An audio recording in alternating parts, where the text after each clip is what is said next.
We're here on Chamber Street in the Liberties on a lovely sunny day, but it's a far cry from the night of 18th of June in 1875. The scene was entirely different. At 8 o'clock that night, flames were seen coming from Malone's bonded warehouse in the area.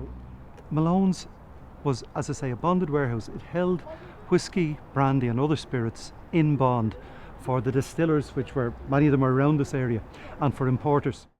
A fire was seen there, as I say, shortly after 8 o'clock, and soon lit up the sky, lit up the whole area. As the fire spread in the warehouse, the barrels and vats that held the spirits themselves began to burn, and soon, along with the building burning, you had a flow of burning spirits coming out onto the streets. You had a flow described as being like lava running down the streets of the Liberties. It spread the fire as it went, and as it came along the streets, we lost warehouses, tenement houses, a tannery at one stage which added thick black smoke to the existing atmosphere. It burned right through. People had to evacuate, had to run for their lives, had to leave their every possession behind them and run for their lives.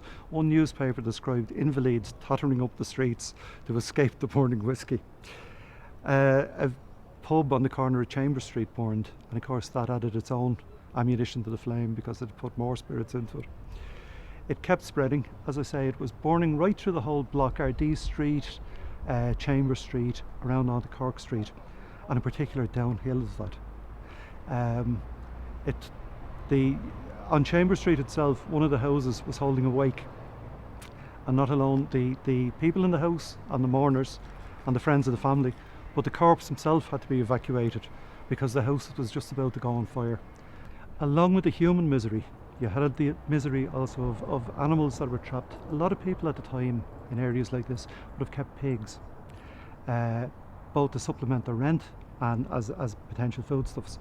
A lot of people also who worked in transport with carts, with jarvies, whatever, had horses, and in the area there were a number of yards which had both pigs and horses. And again, from the time the newspapers speak of these, as they were released, hordes of animals were running through the streets, just to add to the pandemonium, just to add to everything else that was going on. You had stampedes of horses and pigs, maddened by heat and smoke, running through the area. The fire at one stage threatened the Carmelite monastery, or the Carmelite convent in the area here, and was burning towards it. It was basically considered that it couldn't be saved. There was a change in the wind, and the newspapers speak of it as an act of God, an act of providence that saved the convent.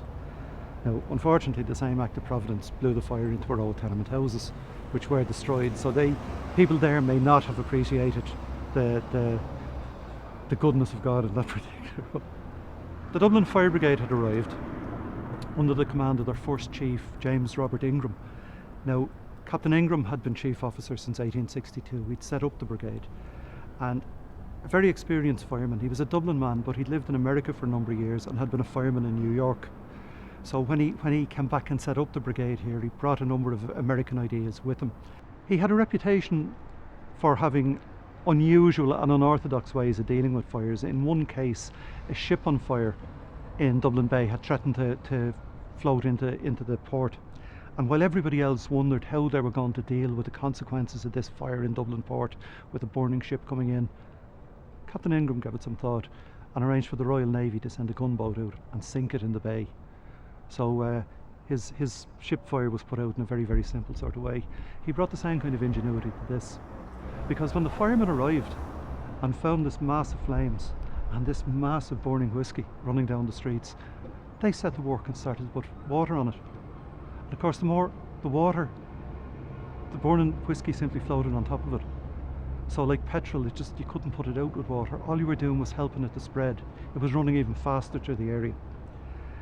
It looked like a major disaster was going to happen. As it was the biggest fire in Dublin City in the 19th century in terms of loss of property. In terms of value, there was over £150,000 worth of property damage there, property lost. It was also the largest fire in terms of loss of life. Ingram had to do something, and he had to do something quick. So he sent for the military, and with the extra manpower, when they arrived, he had them issued with shovels by the corporation.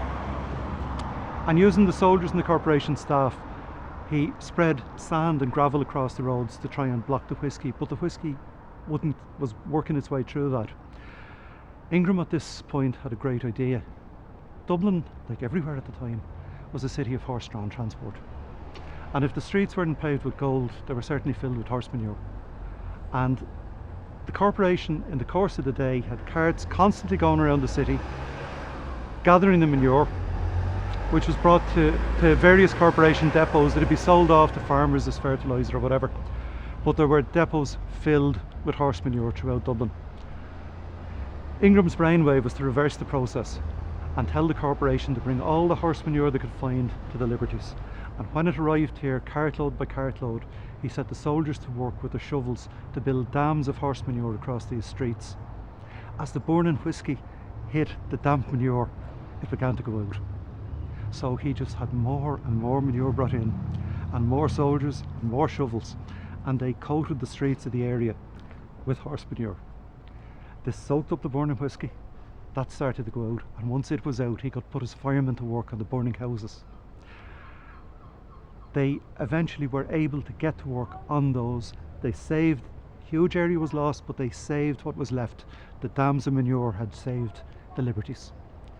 Now, as I say, a huge loss of property, huge loss in monetary value, huge loss in life.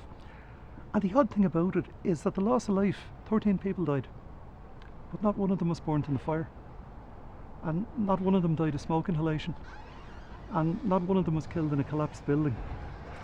Each and every one of them, to a man, died of alcoholic poisoning. The crowds had gathered in the Liberties, both to see the spectacle of the fire, but also to enjoy the spectacle of rivers of whiskey running through the area. And what they had done was they'd gathered anything that they could find. Every pot, pan and jar that could be found was filled with this liquid. And when they'd done that, they took their boots off and they filled their boots with it and drank it.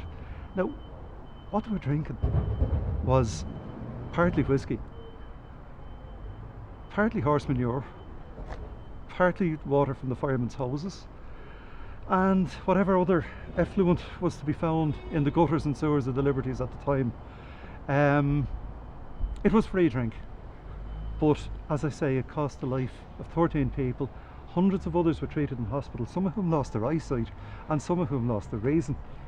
It was, by any standards, a queer cocktail.